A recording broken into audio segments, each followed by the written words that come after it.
The Baker Mayfield story is beautiful. I like this story. It's one of the best stories in the NFL right now. But so are the Detroit Lions. Their season had everybody talking. It's a feel good story. People across the land have been jumping on the Lions bandwagon, and suddenly they have replaced the Cowboys as America's team. To some.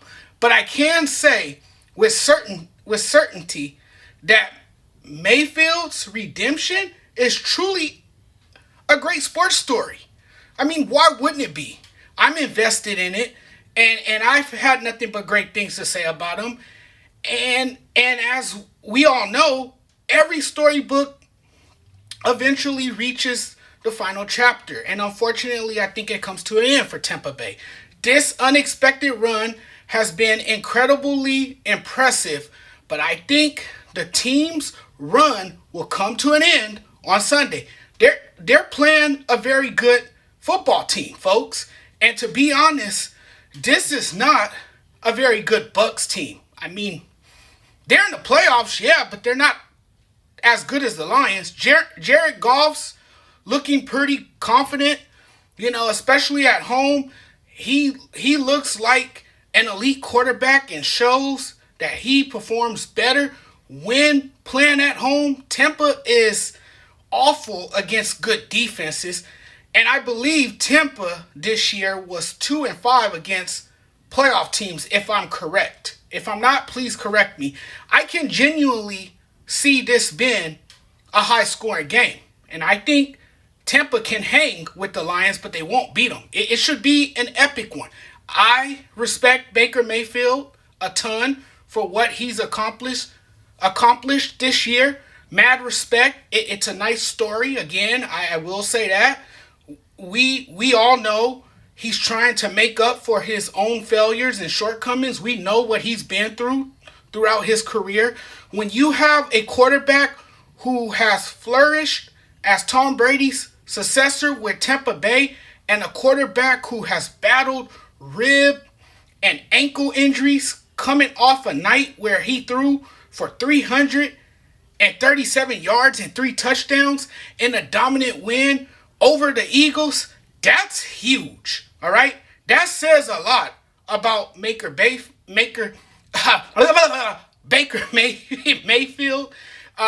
Mayfield's play discipline has sorted itself out. He's done a better job of taking care of the football. He's really tough. He's smart. He's executing with precision.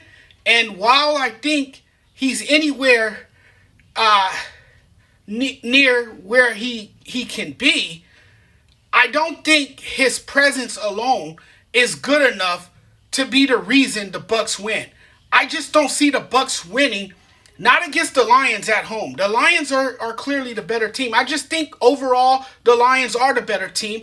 I think they're more physical, more talented, better coach, better quarterback.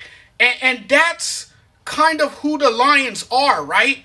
This tough, gritty, physical team. This team that's hungry. They haven't been there in a while. The fans will be fired up in that building. That place will be loud.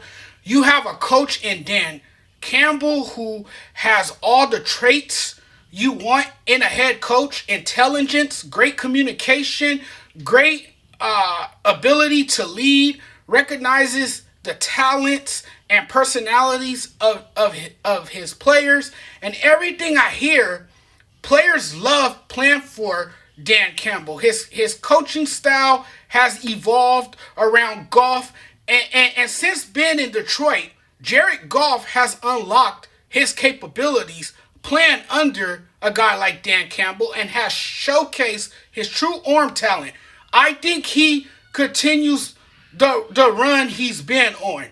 This is when the Lions want him to play his best against one of the better run defenses in the NFL. They're going to need him to show up because the Tampa Bay Bucs, they're fifth in yards per game allowed. That run defense is solid. This offense is predicated on a run-heavy approach, but it's going to be tough to get anything going on the ground against this Tampa team. This is what they do, though. This is what the Lions do so well. Establish the run and take advantage of play action. It's going to be a very good game, but I think overall the Lions are the better team. They are the better team on paper, and I think they'll get it done. They're at home, and I think unfortunately Tampa's run will come to an end against this Lions team that continues to make noise in the postseason. Great story.